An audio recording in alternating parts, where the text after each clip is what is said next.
patuloy na sa buhay ng mga kasamaan sa mundo ito. Yan sila ang mga kaaway ni Kristo. Yan sila ang mga kaaway na patuloy nagsasabuhay ng mga masasama tulad ng kahalayan. Yan, mga ganyan, kataasan ng loob, pagkaingit, panirang puri, kasinungalingan. Yan lahat-lahat.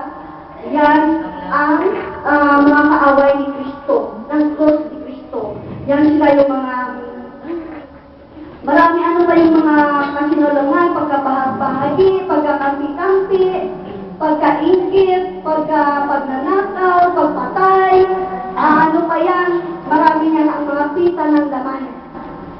Lahat na nabubuhay sa mga pita ng laman, yan ay mga kaaway ng cross ni Kristo. Bakit? Dahil sa mga bagay na iyon,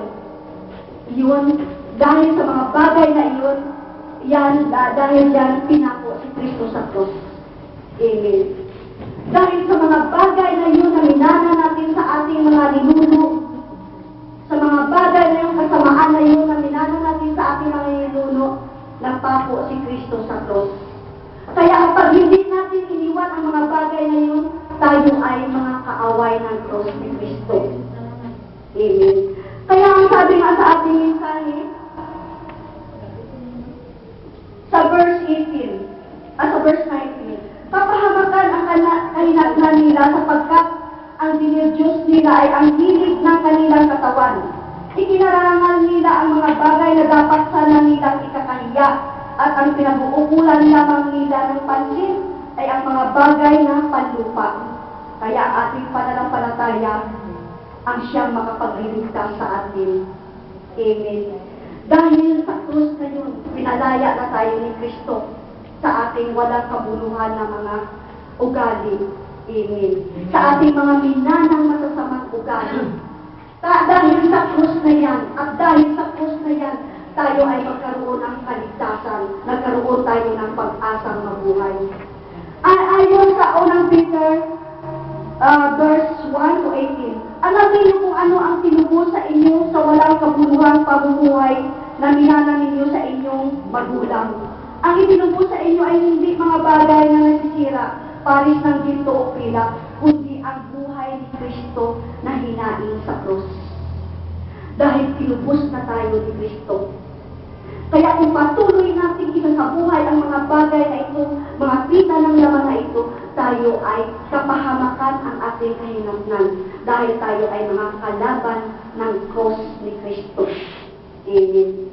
Mula sa cross, pinagkaloob sa atin ang katagumpayan. Mula sa cross, binigyan tayo ng kalayaan at binigyan tayo ng pag-asa na magkaroon ng buhay na walang hanggan. Amen. Purihin natin ang Panginoon. Kaya dahil sa krus, mayroon tayong pag-asang mabuhay. Yan ang ating panaligan. Kaya ang sabi nga, kaya ang krus, proud tayo na Katoliko tayo dahil nagsasay tayo ng krus. Proud tayo sa krus. Dahil sa krus na yan, ang sabi nga ng isa nating kapatid, tinatanong siya kung nagsasay din tayo ng krus. Sa mga buwan ng isang mga iba kasi sikta, hindi sila nagsasay ng krus. Kaya, huwag natin ikakahiya ang krus. Amen. Dahil sa krus, tayo ay nagkaroon ng pag-asang mabuhay. Kung wala ang krus, wala tayong pag-asa. Kapahamakan ang ating kahinanaknan. Amen. Okay? Kaya, tinawag tayo ng Diyos para mapabilang sa mga maliligtas.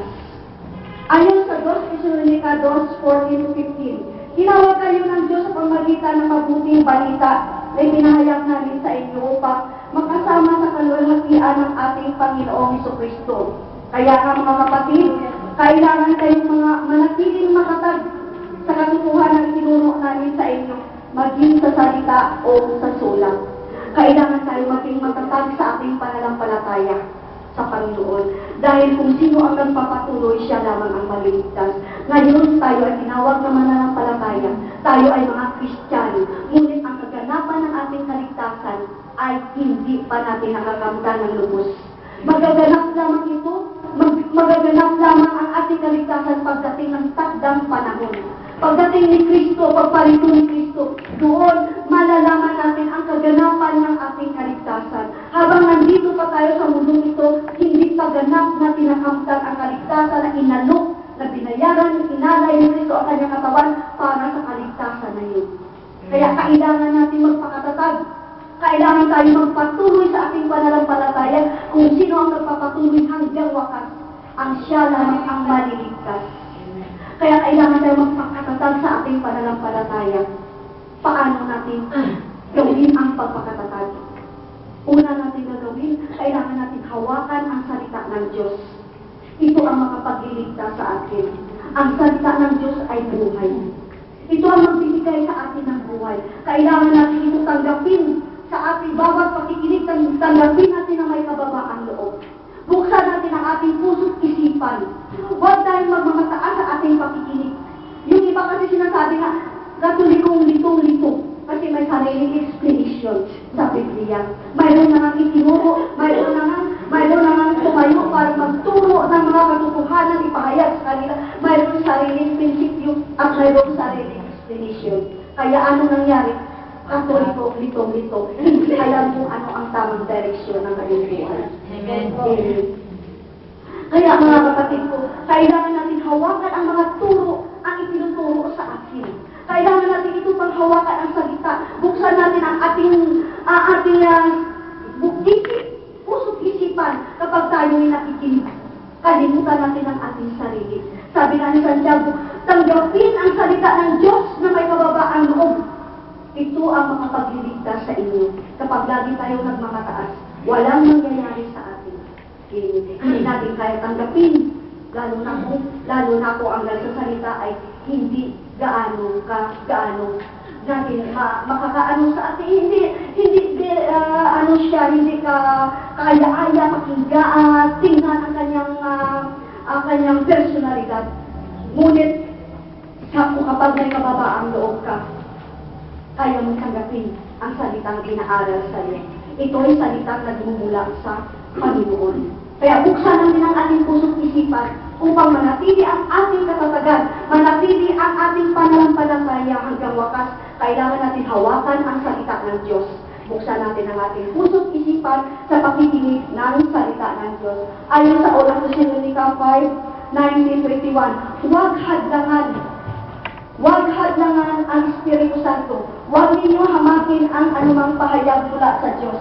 Suriin ninyo ang lahat ng bagay at punutin ang mabuti. Amen. Ang salita ay Espiritu. Sinasabi sa sulat ni Juan, Word are Spirit. Ang salita ay Espiritu. Lahat, sinasabi sa sulat ni Timoteo, ang lahat ng mga kasulatan sa Biblia ay kinakasihan ng Espiritu ng Diyos upang ihayag, upang ipakilala sa atin ang katotohanan. Kaya kailangan natin tanggapin, huwag natin hadlangan, huwag natin suriin natin kung ikabubuti natin, pulutin natin. Amen. Palakpakan natin ang Panginoon. Pagkatapos natin tanggapin, kailangan natin ito isa sa buhay upang manatili, tumagtag ang ating pananampalataya sa Diyos. Kailangan natin isa sa buhay. Dahil pinakinggan mo yan, binasa mo yan, at kung hindi mo naman isa sa buhay, hindi mo naman isa sa gawa, wala namang mangyayari sa iyo. Wala. Ang pananampalataya, kapag hindi mo yan isa sa buhay, ang salita ng Diyos sa inyong pinapakinggan, walang mangyayari sa iyo. Kaya napili tayong sanggol sa ating pananampalataya. Hindi tayo umunlad sa ating spiritual na pamumuhay.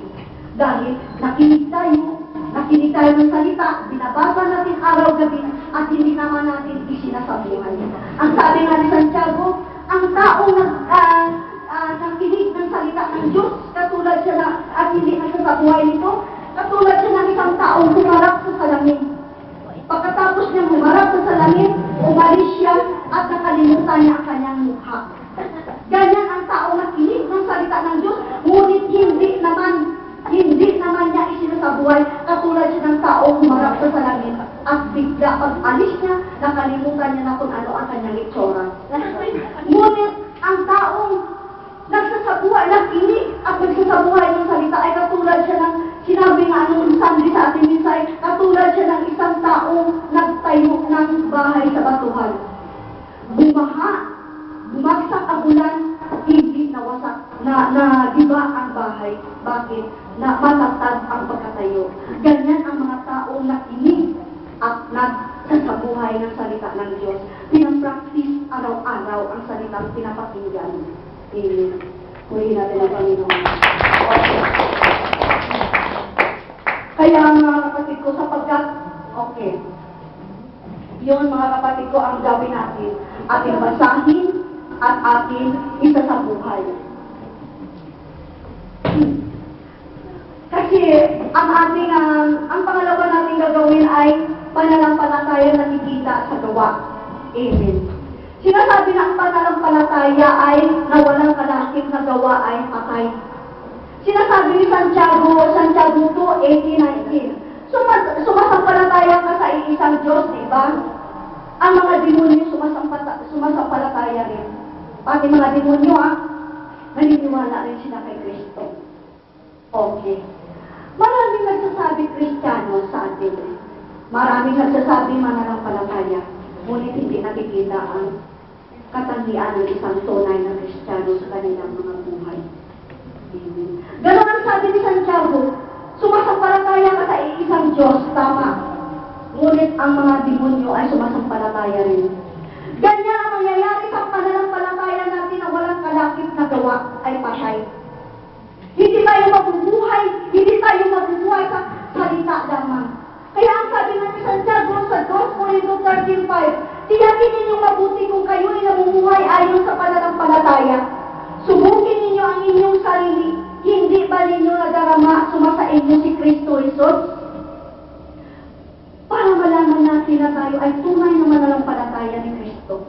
Tayo ay kaisa tunay na Kristiyano. Kailangan ang pagsusuri sa sarili. Amen. Kailangan natin suriin lagi ang ating sarili.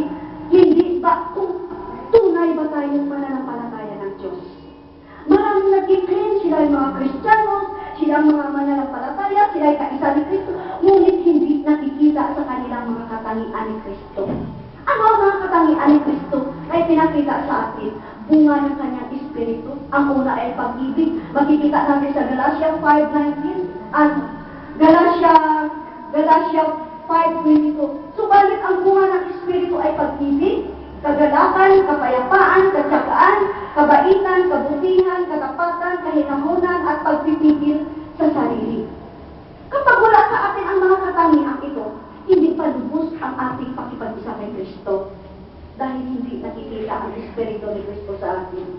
Hindi pa tayo tunay na mananampalataya ni Kristo.